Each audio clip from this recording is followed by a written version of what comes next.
A month had passed since the asteroid hit, and I had spent every day alone in that cave with Rook, working the problem in front of me the way I had always worked every problem, one task at a time, one day at a time. The cave was functional, and the food was coming in, and the supply wall was stocked, and by any reasonable measure, I had done what needed doing. But a month of total silence from the rest of the human world had a particular weight to it that no amount of useful work could fully offset, and I was not going to pretend otherwise even to myself. I had found boot prints at the lake on my third fishing run. A single set moving along the far bank heading south with a long, purposeful stride and edges sharp enough to tell me they were fresh.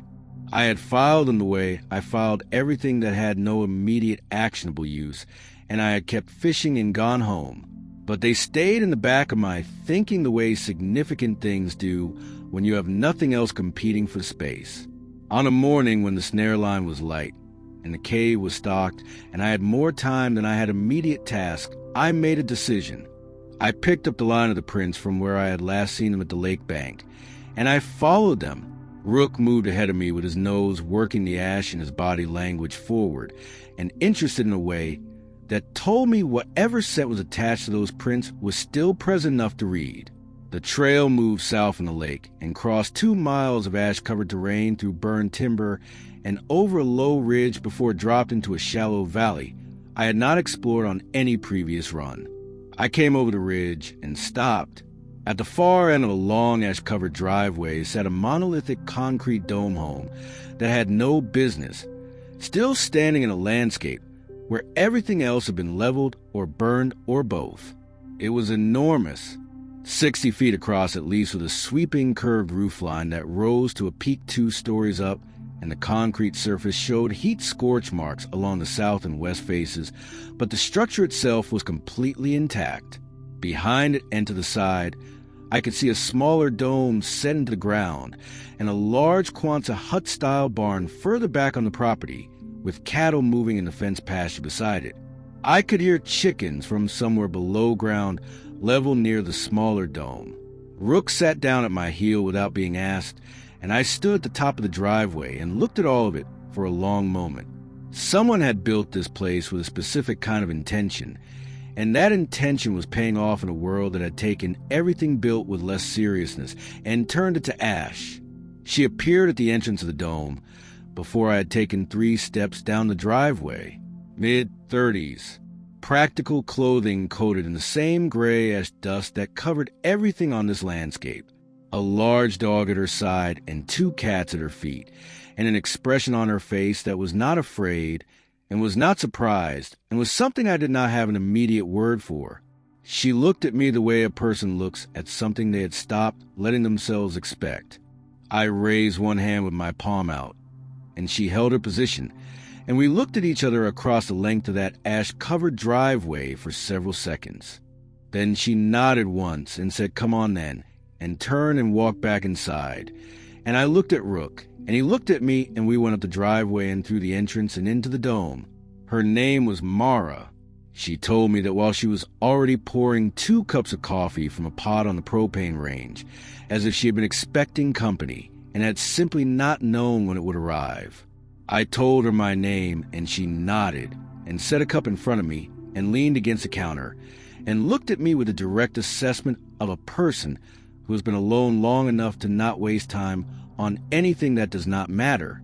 Her dog was Scout, and her cats were Biscuit and Fig, and the setup inside that dome was the most impressive thing I had seen since I walked out my cave a month ago into the end of the world.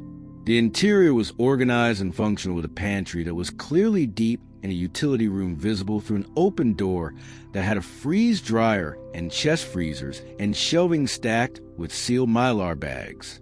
I told her that, and she shrugged and said her husband had built the place, and she had kept it running.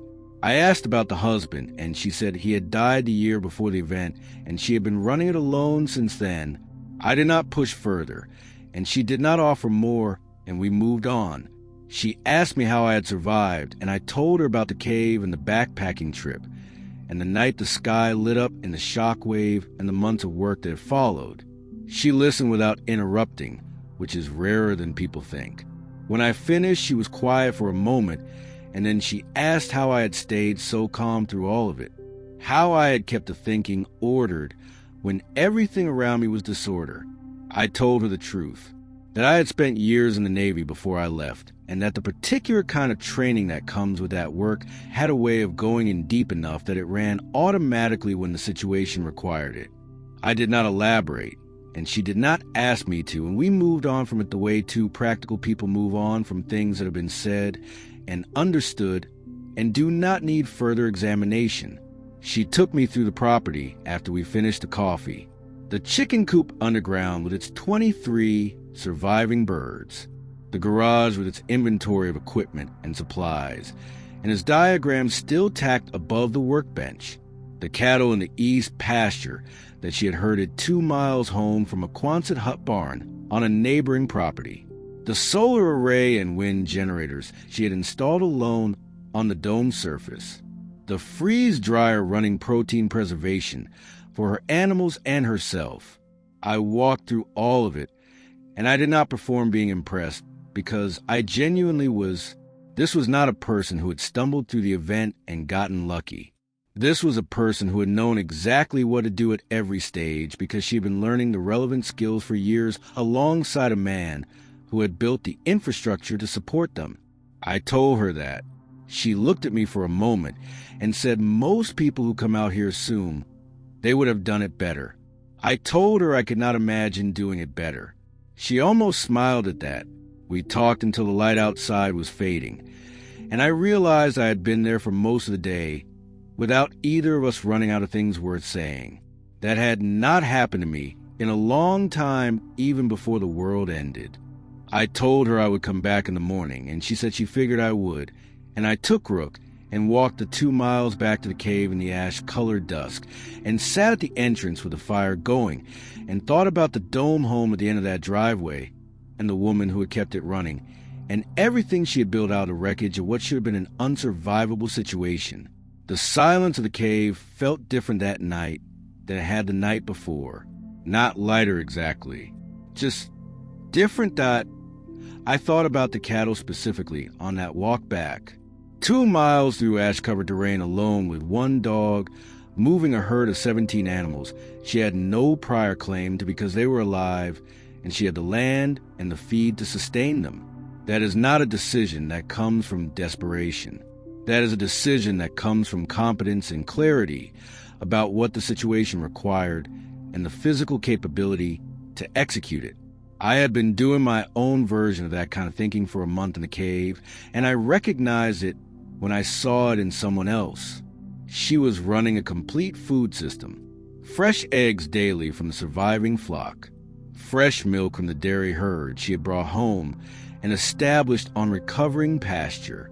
Fish preserved through the freeze dryer from a lake 5 miles out that she had walked to alone and hauled back on a loaded pack frame.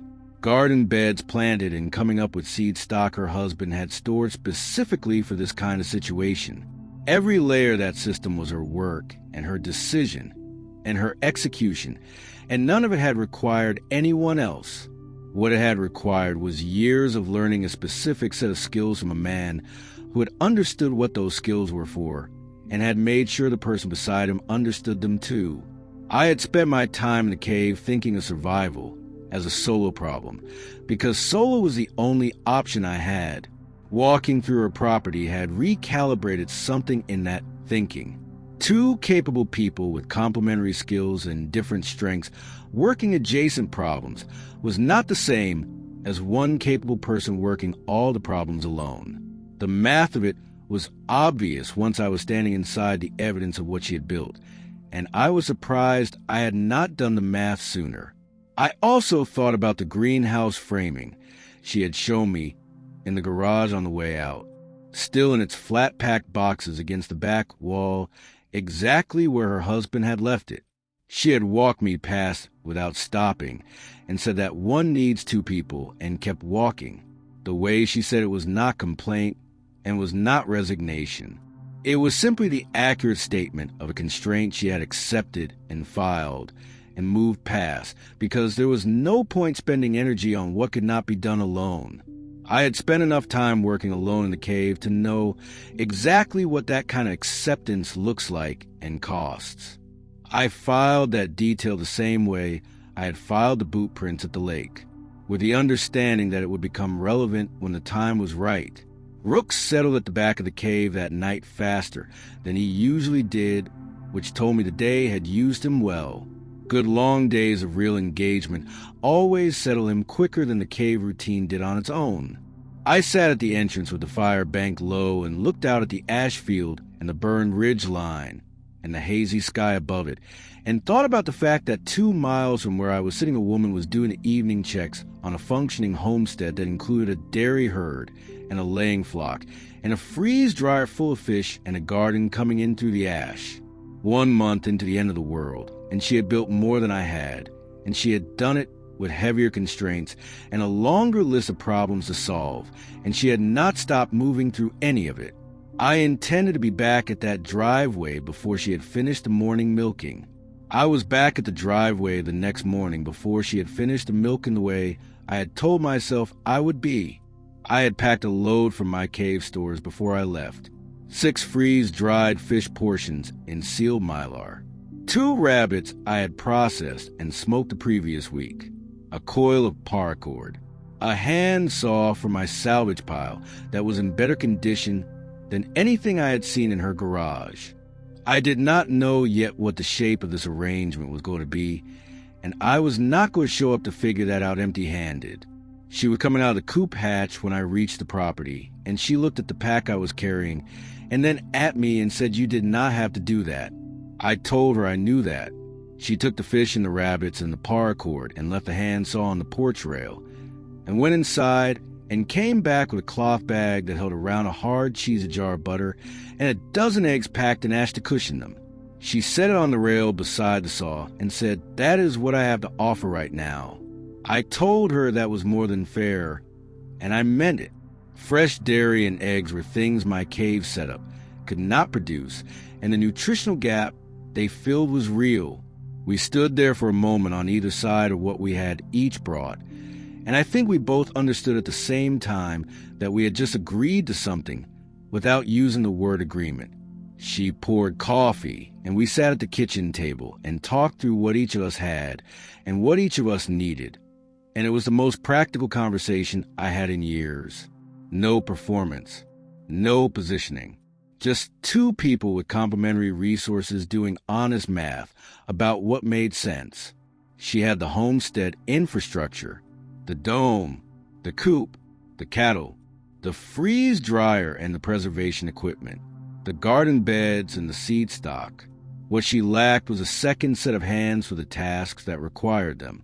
I had the backcountry skills, the hunting and fishing range, the snare line knowledge, the ability to cover ground and source materials from further out than she could manage alone with the homestead, demanding her daily attention. What I lacked was a fixed food system. The cave worked, but it was not a homestead, and it was never going to be one. The math of what we each brought was clear enough that neither of us needed to say it directly. She refilled both cups, and then she said, "There is something in the garage I want to show you," and I followed her out. The greenhouse framing was against the back wall the same as it had been the day before, and she walked me through the installation diagram her husband had drawn and tacked above the workbench. She knew the system completely. Every section, every connection point, every sequence in the build. She had read those diagrams enough times to have them memorized, and she walked me through the whole installation from foundation to final panel without hesitating once. What she could not do was hold a 12-foot frame section upright and fasten it simultaneously with no one on the other end of it. The physics of the problem were simple, and there was no workaround that did not require a second person. I looked at the diagrams and I looked at the framing materials, and I told her we could have a frame standing by end of day if we started now.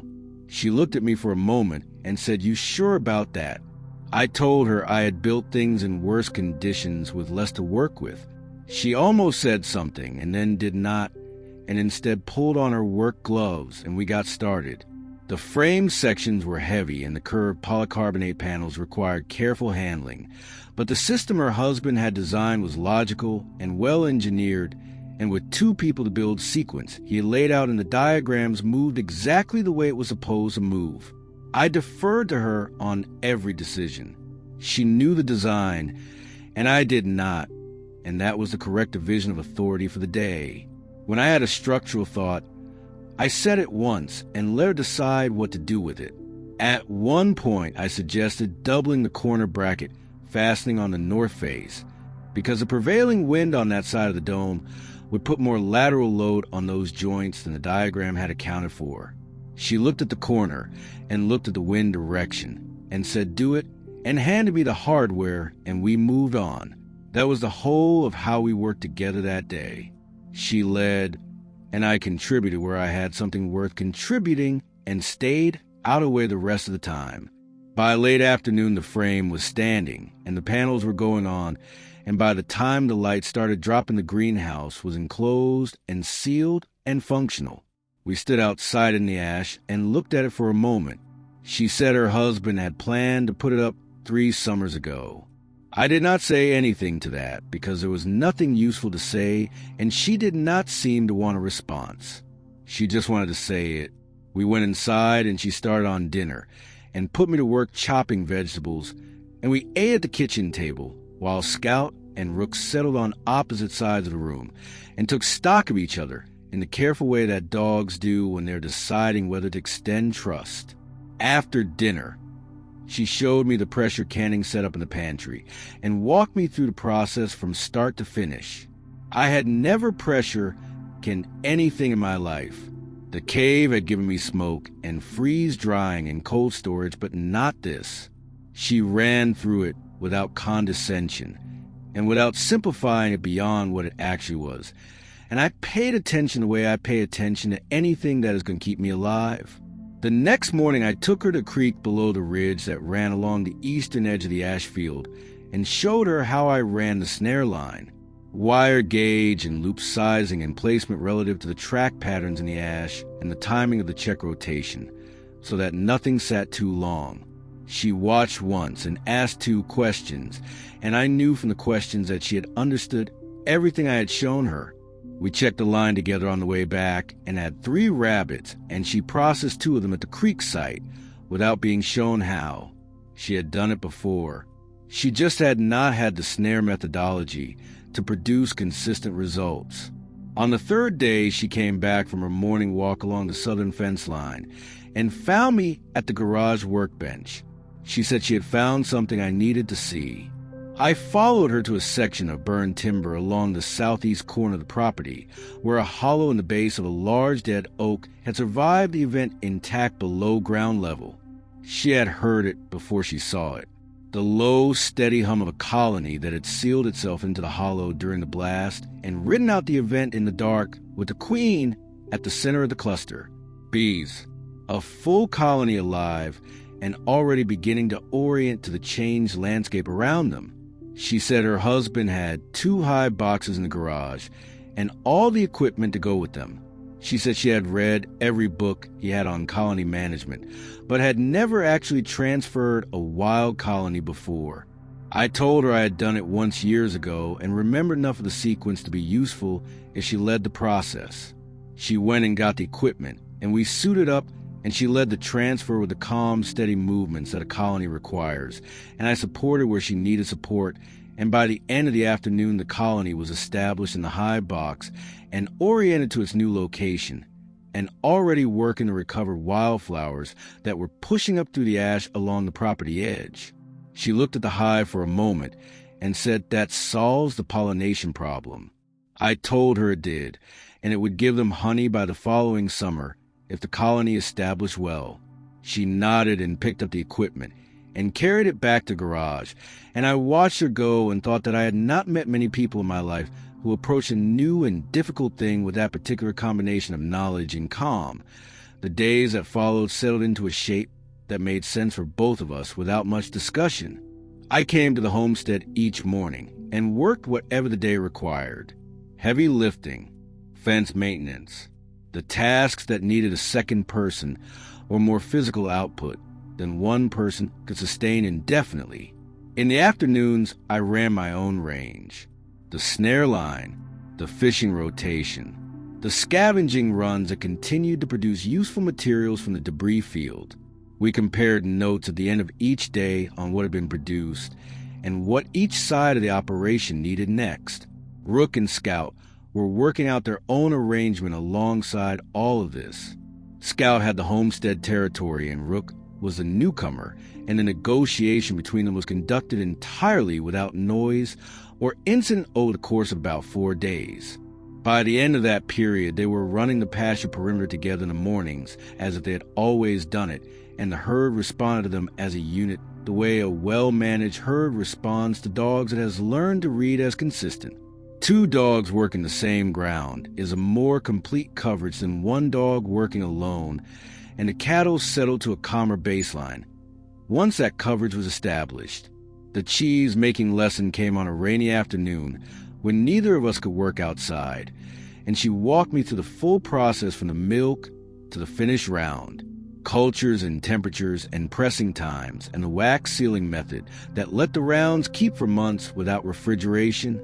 I had eaten cheese my entire life, without once thinking about what the production of it actually required.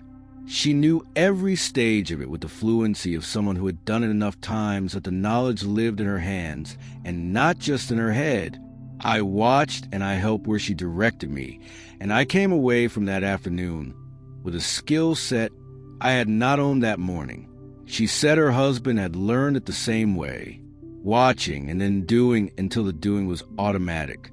She said he believed that a skill you cannot execute without thinking about it is not actually a skill yet. I told her I agreed with that, and I did. The greenhouse by the end of that first week was already showing results from the transplants. She had moved into it the morning after we finished the build. The temperature and light differential inside versus outside was significant enough to accelerate the seedling development noticeably, and she was already planning the succession planting schedule that would keep production moving through the season. I looked at the seedling trays on my way through one afternoon and noted the difference from the previous week and told her the results were already showing. She said she knew. She had been watching them every morning. That was the end of that conversation, and we both kept moving because there was always something next that needed doing, and neither of us had the habit of stopping when there was still work left in the day. Several weeks had passed since I had first walked up that driveway, and the cave had started to feel like what it was, a temporary solution that had done its job, and was now holding me back from what the situation actually required. I had built it into something functional, and it had kept me alive through the worst of the first month. But a cave is not a home, and the difference between the two becomes harder to ignore the longer you live in one. I had not said any of this to Mara. I did not need to, because she said it first one morning while we were working on the pasture water line. She said the cave made sense of the first month and asked what I was thinking about for the longer term. I told her I had been thinking about it. She said she had something to show me, and we finished the water line repair, and she took me to the back section of the garage, where a stack of materials sat along the wall that I had not paid close attention to on previous visits. The dome forming system her husband had used to build the main dome was still there, the inflatable form, the spray equipment, detailed notes and measurements from the original build in his handwriting. She said there was enough forming material left for a second dome if the footprint was planned correctly. She said she'd been looking at it for a year and had known it was there and had not known what to do with that fact until now. I looked at the materials and I looked at the notes, and I told her I thought I could build it if she could advise on the process the way she had watched her husband execute it. She said she could do that. The question of where to site the dome took 2 days of walking the surrounding terrain together. I wanted to be close enough to the homestead to be useful on a daily basis, but far enough that I had my own land and my own space, and the arrangement between us stayed clean. We found the right spot on the third walk, a slight rise about 400 yards northwest of her property line, with a natural windbreak from the terrain on the north side, and a clear south exposure for solar. She said the soil drainage on that rise was good based on what she knew about how the land handled heavy rain. I walked it twice and agreed with her read, and we staked the footprint that afternoon. The scavenging runs for materials started the next morning. I had been working the debris field around the old neighborhood for weeks, and I knew the terrain well enough to target specific sections for specific materials. Rebar was the first priority. The collapsed residential structures in the debris field had used standard construction rebar throughout, and it was recoverable in useful lengths if you knew where to look and had the tools to cut and straighten it. I made 4 dedicated rebar runs over the course of a week and staged material at the build site in organized bundles by length. Concrete was the harder problem.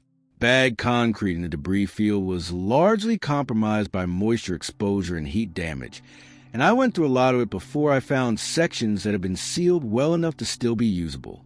A collapsed hardware section of a commercial building 2 miles east of the build site gave me what I needed.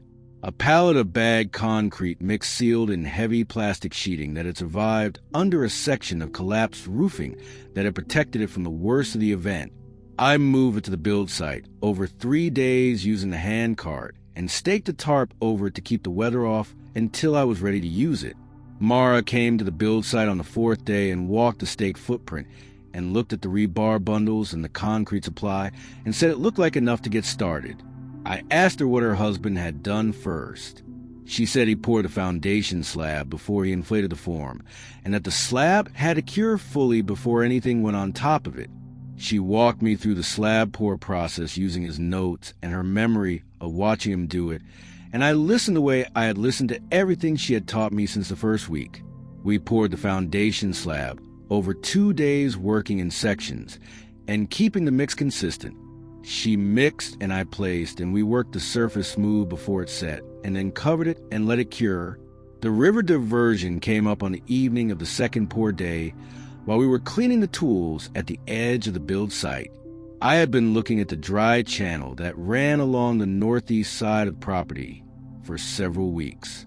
A seasonal run that only carried water during heavy rain events, and then went dry again between them.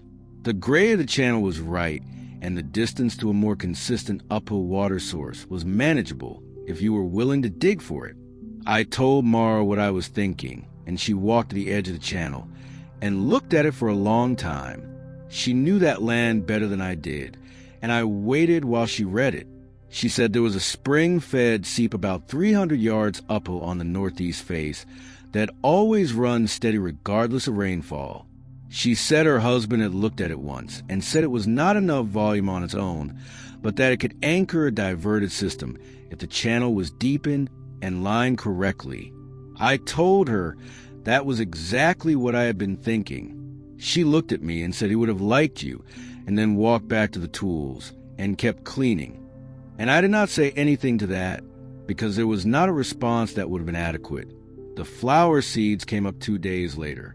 She had found them in the bunker months earlier, in a bag with his handwriting on the label. Zinnias and cosmos, and what looked like marigolds.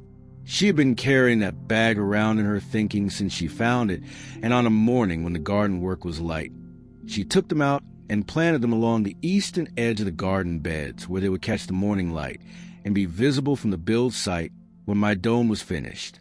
I was working on the rebar grid for the foundation walls when she did it, and I watched her from the build site without making anything of it.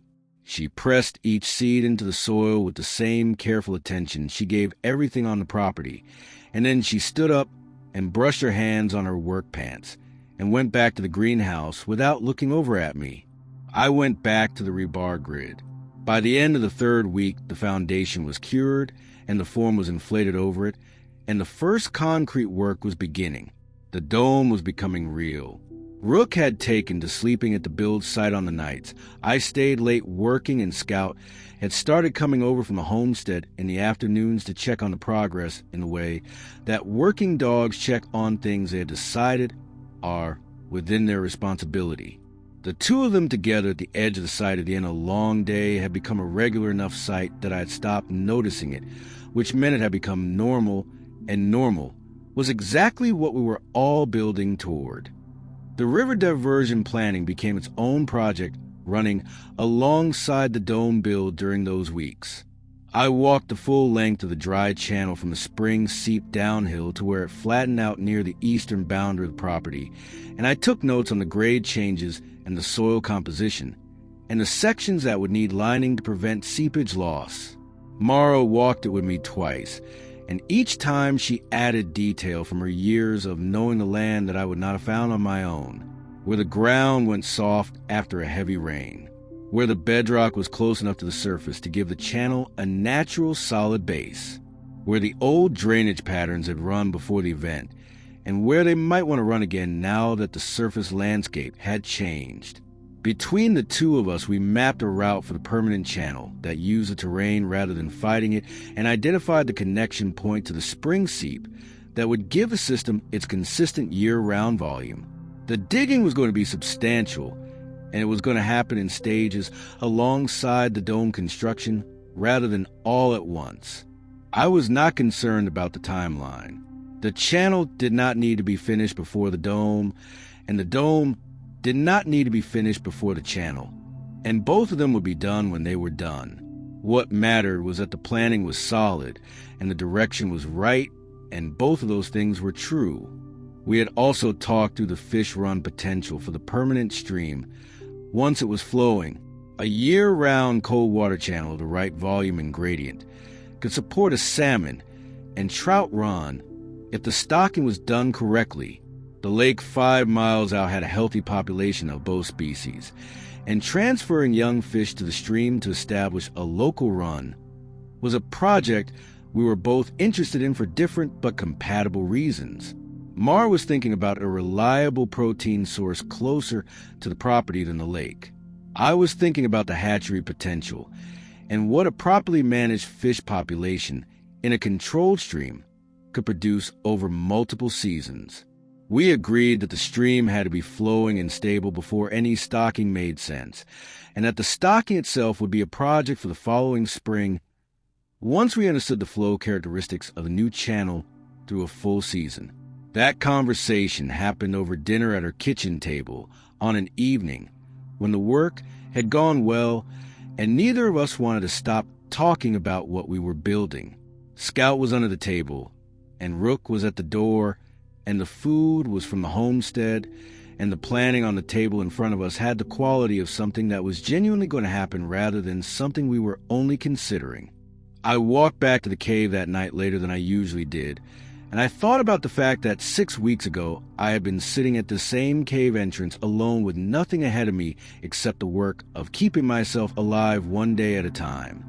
The work was still there, and it was still the same kind of work, but the shape of what it was building toward had changed completely, and that difference was not a small thing. The foundation of the dome was cured and solid, and the form was holding its shape, and the first concrete coat was on and setting.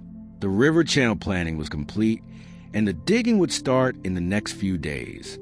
The flower seeds along the garden edge were already showing the first thin green shoots pushing up through the ashen-rich soil. Things were growing in more than one direction, and I was not going to pretend that was anything less than what it was. The middle months of the season had a rhythm to them that I had not experienced since before the event. Up before first light, over to the homestead for the morning checks, and whatever heavy work the day required there. Then to the build site for the afternoon concrete work, or the river digging, or whatever the current stage of either project needed. Then back to the cave in the evening. It was a full day every day without exception, and I did not find that difficult. Full days with clear purpose are not something a person complains about when they understand what the alternative looks like. The dome walls were going up in layers the way Mara described her husband doing it. Thin coats applied in sequence with curing time between each one, so that the concrete built up gradually over the form rather than being applied all at once in a weight that the inflated structure could not support. She came to the build site every few days and walked the walls and checked the thickness and the surface and told me what she saw. On 2 occasions, she identified sections where the coat had gone on unevenly, and I reworked those sections before the next layer went on. Her eye for the construction was precise, and I trusted it completely because it had been calibrated by years of watching a man who had done it right. The river digging ran alongside the dome work on the days when the concrete needed curing time, and I could not apply the next coat. I started at the spring seep connection point and worked downhill following the route we had mapped together, and the digging was hard to the first section where the soil was dense and root-bound from the old tree cover.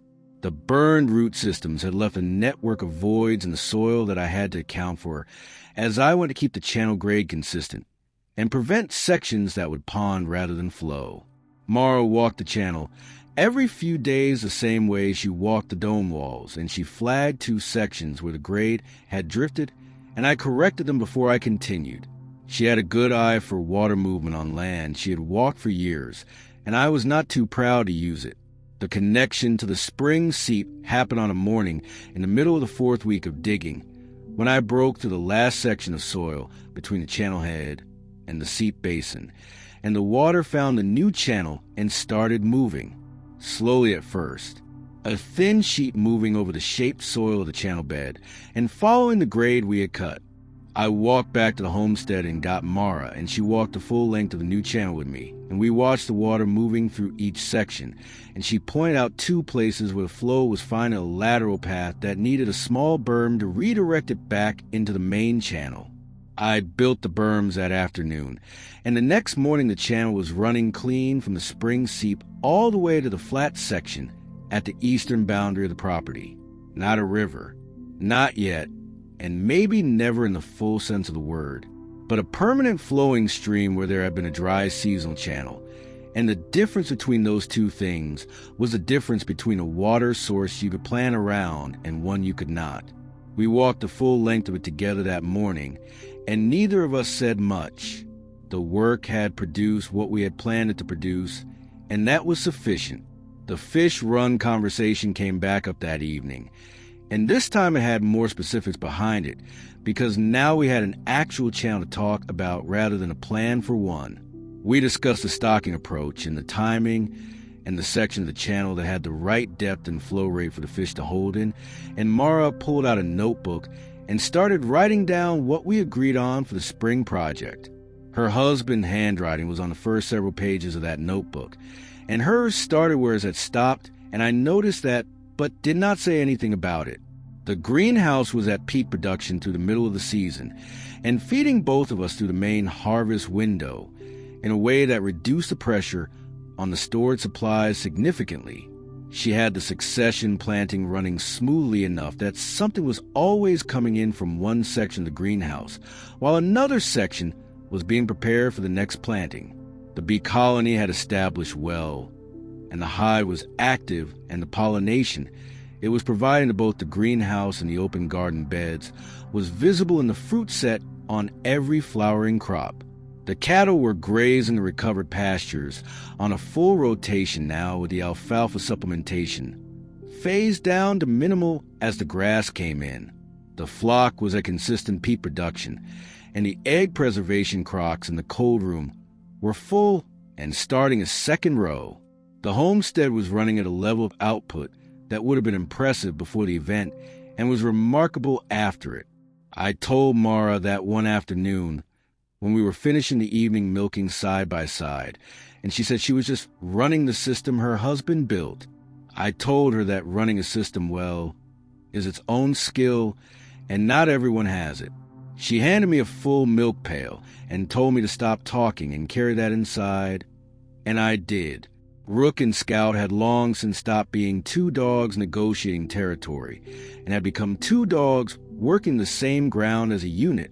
They covered the pasture perimeter together every morning in a sweep pattern that neither of them had been taught and that had emerged from their own working out of how to do the job most efficiently.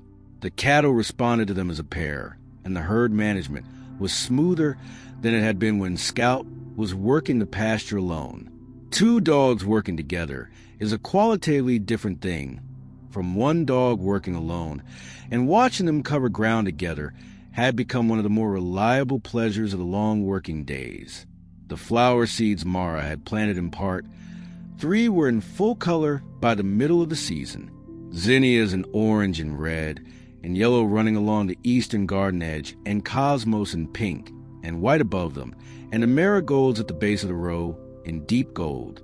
Color in a landscape that had been gray and black and burnt orange for months was not a small thing, and I noticed it every morning when I came over to rise toward the homestead, and it came into view.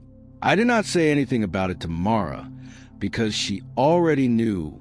She had planted them, and she had been watching them the same way I had.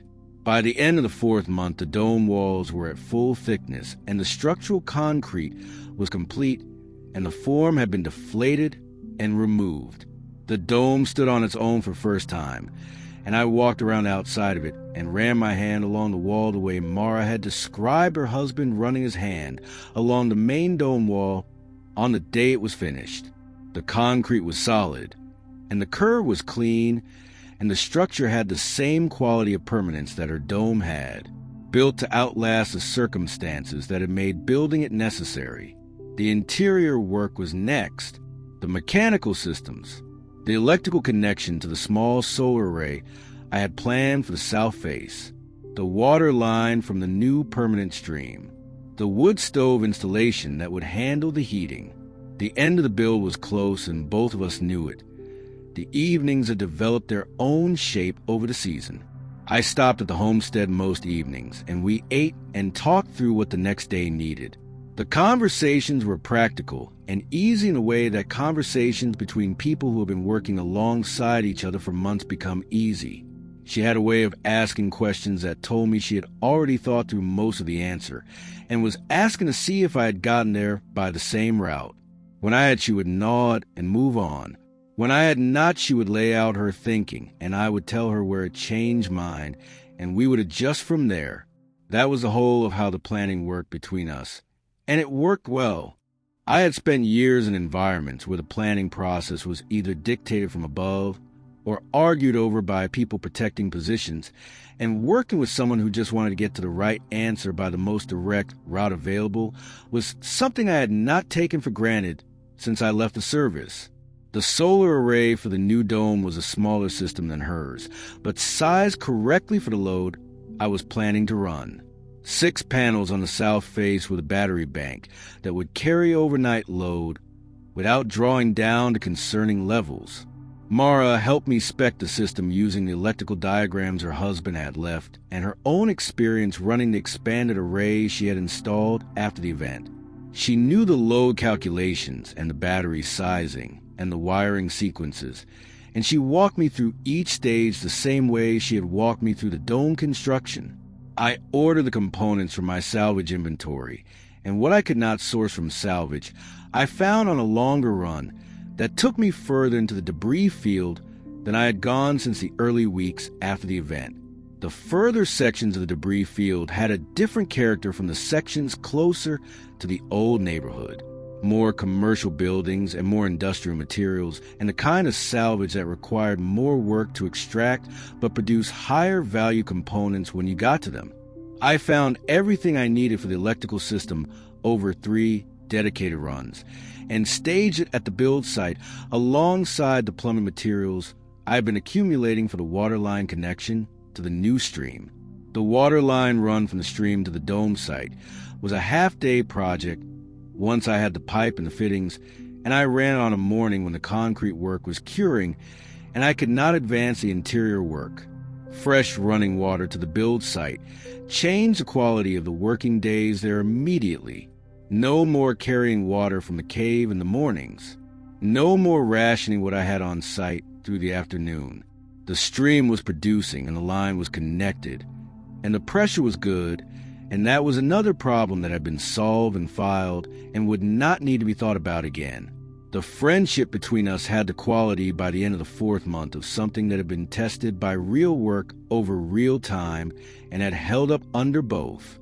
I knew how she thought about problems, and she knew how I thought about them, and we had each adjusted our approaches enough times based on what the other person had contributed that neither of us was working exactly the same way we had been at the start. Working alongside someone genuinely good at what they do makes you better at what you do if you are paying attention. The dome was standing, and the interior work was beginning, and the stream was running, and the flower seeds were in full color along the garden edge.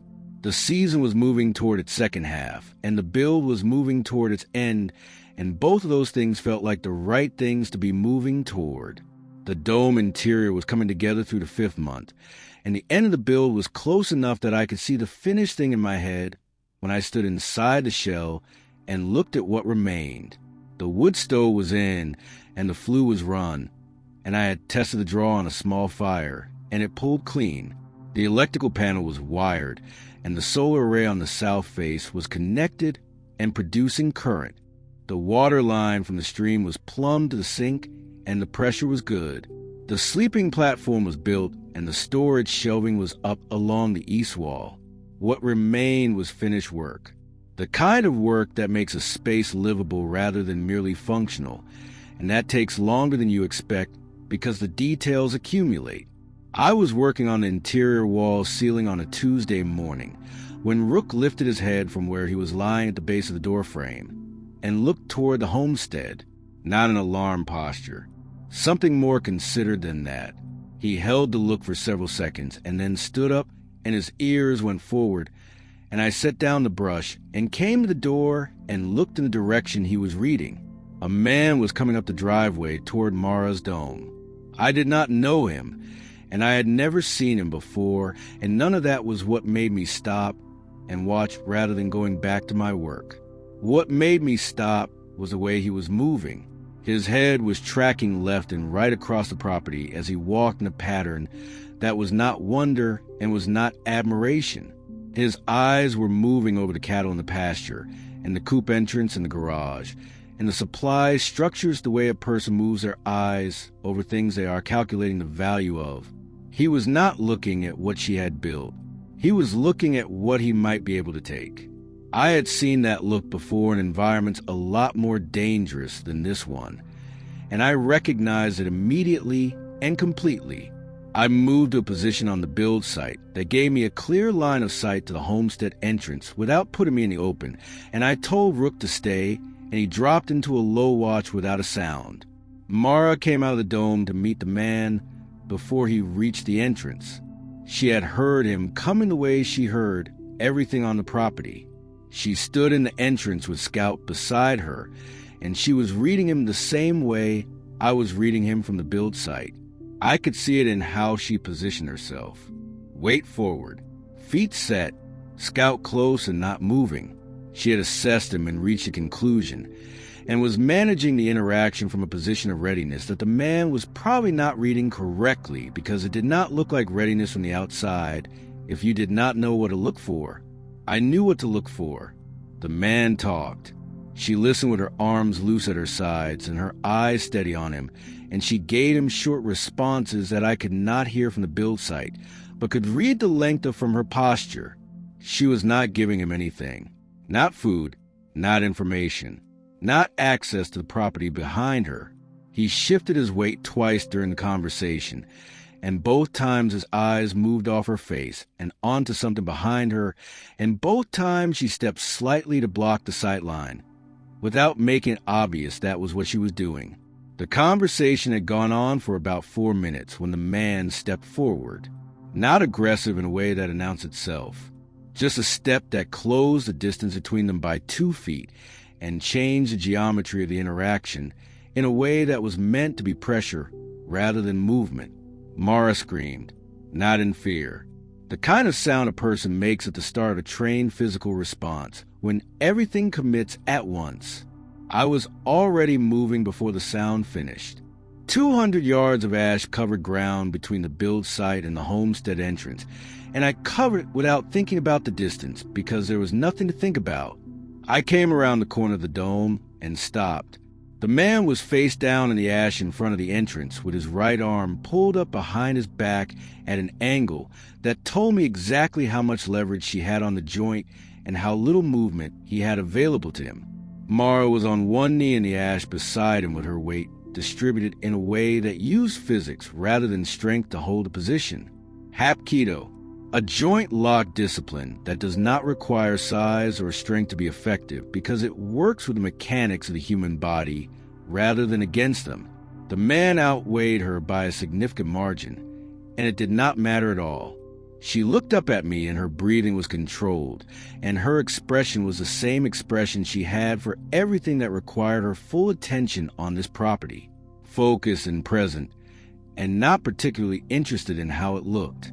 I looked at her, and I looked at the man in the ash, and I almost said something, and then did not because there was nothing to add. She had it handled completely. I told her I would take him for a walk, and she nodded once and released the lock and stepped back, and the man got to his feet slowly and looked at me, and I looked back at him, and we went.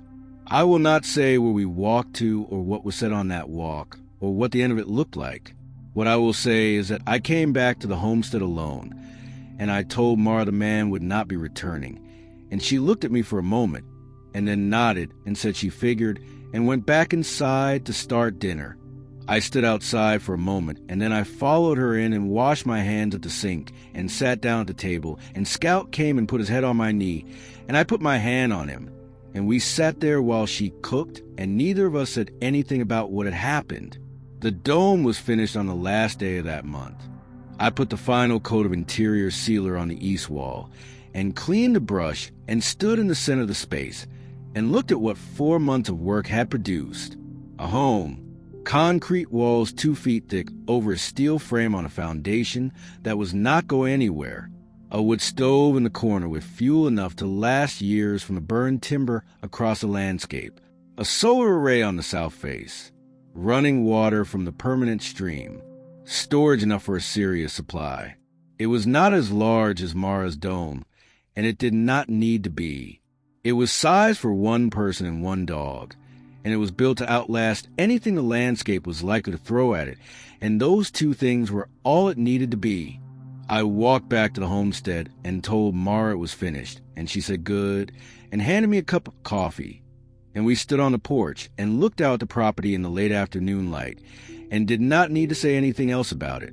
The days leading up to the stranger had been some of the most productive of the whole building season, and the interruption had a particular quality. Because of that, everything had been moving well, and then it had not been for about 20 minutes, and then it had been again. That is how disruptions work when the foundation underneath them is solid. They interrupt, and then they end, and the thing being built before they arrived is still there waiting. She was not shaken. That was the thing I kept coming back to. Not shaken, and not performing not being shaken, which is a different thing entirely. She had handled a physical confrontation with a larger person using training she had put years into building, and then she had gone back to making dinner. I had worked alongside capable people for most of my adult life, and I had a precise sense of what genuine capability looked like versus performed capability.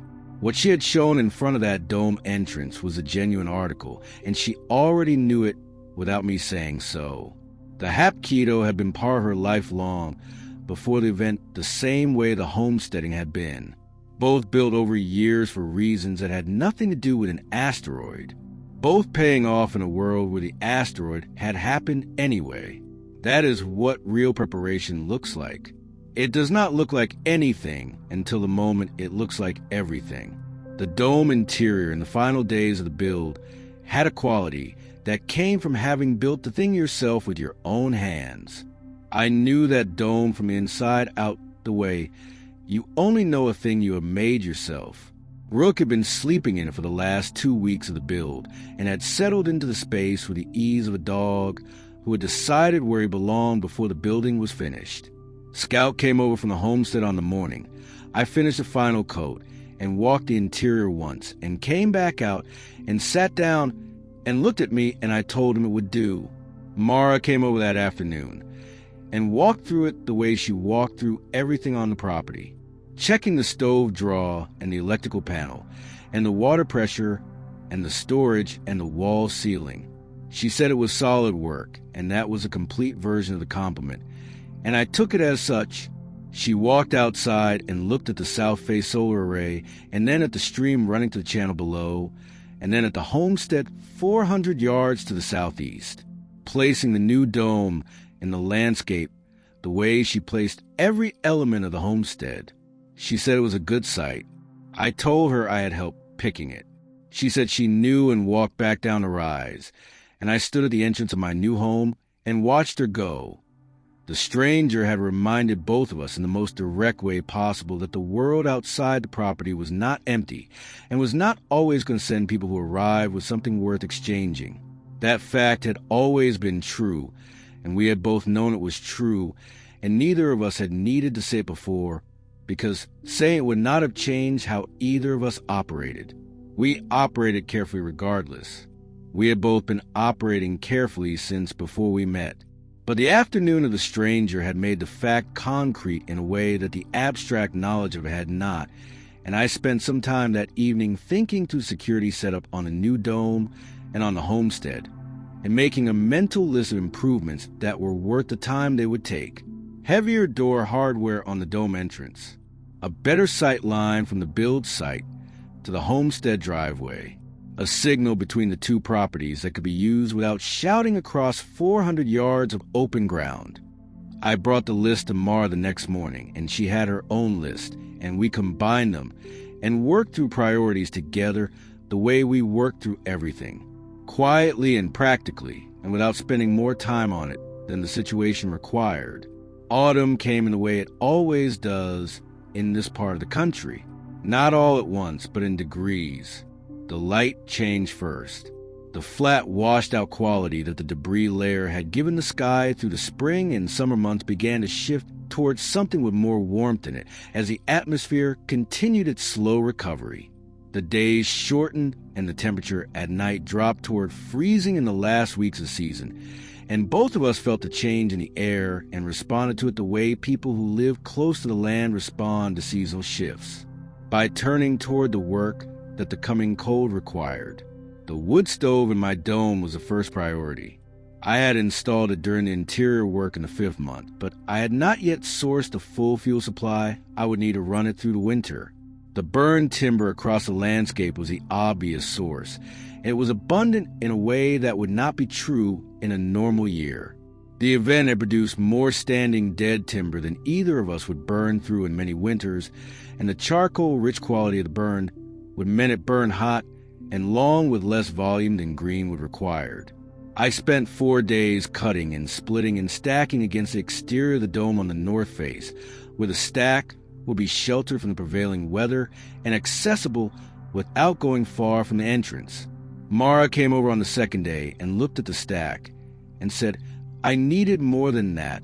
I told her I had thought the same thing and kept splitting. She picked up the spare axe from the pile and worked beside me for the rest of the afternoon, without being asked, and did not mention it, and neither did I. By the end of the 4th day, the stack was substantial, and I was satisfied with it. Her dome heating system used a different setup than mine, a radiant floor system her husband had installed during the original build that ran off a small propane boiler with a backup electric element connected to the solar array. She serviced it herself every autumn the way she serviced everything on the property, methodically and completely before the cold arrived rather than after a problem surfaced.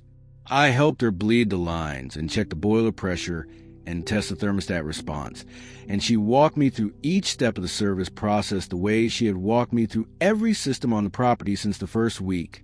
By the time we finished the heating system in both domes were confirmed ready for whatever the winter brought. The food stores assessment took a full day, and we did it together across both properties because the picture of what we had between us was more useful than 2 separate pictures of what each of us had individually. We laid it out on paper at her kitchen table, freeze-dried fish and meat in labeled Mylar across both utility room shelves, canned and jarred goods from the pantry and the bunker, hard cheese rounds waxed and stored in the cold room, butter in the freezer, water-glassed eggs in the crocks, dried beans and grains from the bunker deep stores, garden produce that had been processed and preserved through the summer harvest, fresh eggs still coming from the flock on its reduced winter schedule. fresh milk from the dairy herd on its winter production rate. The number that came back when we added it all up was more than either of us had projected individually. Two people running complementary systems and sharing the output had produced a deeper combined reserve than the sum of two separate reserves would have been, and the math of that was visible on the paper in front of us. Mara looked at the numbers and said her husband would have called that a margin worth having. I told her it was the right word for it. The animals were the next preparation. The cattle shelter had been reinforced through the building season with materials I had sourced on scavenging runs, and the bedding was deep, and the water system was insulated against the freeze risk. The coop heating was confirmed on its backup circuit, and the flock had settled into a shorter day, laying schedule that chickens shift to naturally as the light drops. The bee colony had been prepared for winter the way Mara had read it needed to be done. Reduced entrance. Insulation wrap on the hive box. Enough honey stores inside that the colony could sustain itself through the cold without supplemental feeding. She had watched the hive carefully through the summer, and the colony was strong and well established, and she said it had a good chance of coming through its first winter intact. The fish run in the permanent stream was established, and the young salmon and trout we had stocked from the lake in the early autumn were holding in the deeper pools of the channel and feeding on what the stream was producing. The hatchery structure was basic. A screened section of the channel with a diverted slow water pool that we had built in the last weeks of the season to give the young fish a protected environment through the winter. The plan to expand it properly in spring was written in Mara's notebook alongside the stocking schedule and the water quality notes she had been keeping since we put the first fish in.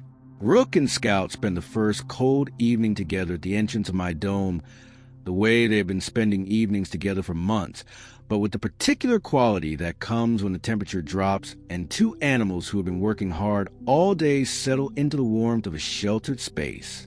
I looked at them in the entrance and thought about where each of them had been 7 months ago.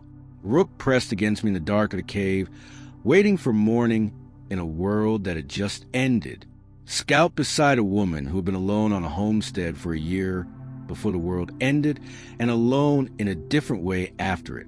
Both of them were in a better situation than that now, and both of them knew it in the way that animals know things, by how they carried themselves and how they slept.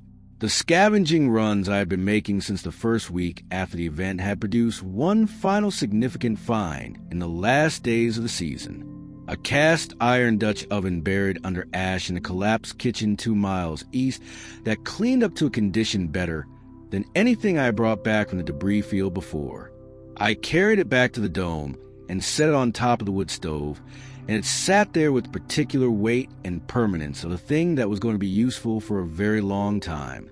Small discoveries like that one had been part of the texture of every week since the beginning, and they had not stopped just because the big projects were finished. The landscape still had things to give anyone willing to look carefully enough, and I intended to keep looking. Mara had been doing the same on her end, and the combined salvage picture across both properties was richer than either of us had expected when we compared notes on what the season had produced. Hand tools and hardware and mechanical components, and food processing equipment, and medical supplies, and the kind of infrastructure materials that would support the next phase of building out both operations in the spring.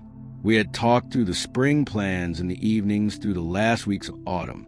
The hatchery expansion, a second greenhouse structure that she wanted to site on the northwest side of the dome, where the light angles work differently from the first one and would extend the growing season in a complementary direction. Additional solar panels for the homestead array now that I had the insulation experience to help her execute the expansion without the challenges of doing it alone. The plans had the quality of things that were going to happen rather than things that were being considered, and that quality came from the fact that we had spent 6 months turning plans into completed work, and the pattern had held every time. There was also the question of the wolf. I had not told Mara about the wolf mother and her pups from the first month in the cave until the 4th week after we met, and when I told her, she had listened without interrupting, and then said she wanted to see them. We went together on the next morning, and the mother was at the den with the pups, who were no longer pups in any meaningful sense by that point in the season, but were the size and shape of young adults, moving with particular energy of animals who had survived their first year and were figuring out what came next. The mother watched us from the den entrance, and the fish I had been leaving on the flat rock was gone the way it was always gone, and the understanding between us was still intact across the months and the changed circumstances. Mara stood beside me and looked at the wolves for a long time without saying anything. Then she said they made it. I told her they had. She said good and turned, and we walked back to the homestead. We ate in my dome that evening, the first meal of my new home, and she brought the food from the homestead kitchen, and I set the table with what I had, which was not much but was enough. The wood stove was running, and the dome was warm, and the light from the lantern on the table was steady, and the food was from a homestead that was producing well, and the 2 dogs were at the door, and the meal took longer than it needed to because neither of us was in a hurry to end it. When it was finished, she cleared the plates, and I walked to the door, and we stood at the entrance of my dome and looked out at the property in the cold, clear evening air. The flower seeds along the garden edge were still visible, dry and gone to seed, now the way flowers go at the end of the season, but still there, small and stubborn, and already carrying next year inside them. She said good night and walked the 400 yards back to her dome with Scout beside her, and I watched until the light came on inside her place, and then I closed my door and sat down by the stove with Rook at my feet and looked at the walls of the home I had built and thought about the 6 months that had produced it. The work, the river, the fish in the stream, the flowers, the dome standing on the rise 400 yards from the homestead of a woman who had kept everything her husband built alive through the worst year imaginable, and who had done it with a capability and a steadiness that I had not seen coming when I walked up that driveway. Neither of us had named what the 6 months had built between us, and neither of us needed to. It was there in a way it was always there between 2 people who have worked hard and well alongside each other for long enough that the working together has become its own kind of language. The cold was coming, and we were ready for it. Both of us in our own domes. Both of us running our own operations. Both of us knowing the other was 400 yards away, and that 400 yards was close enough.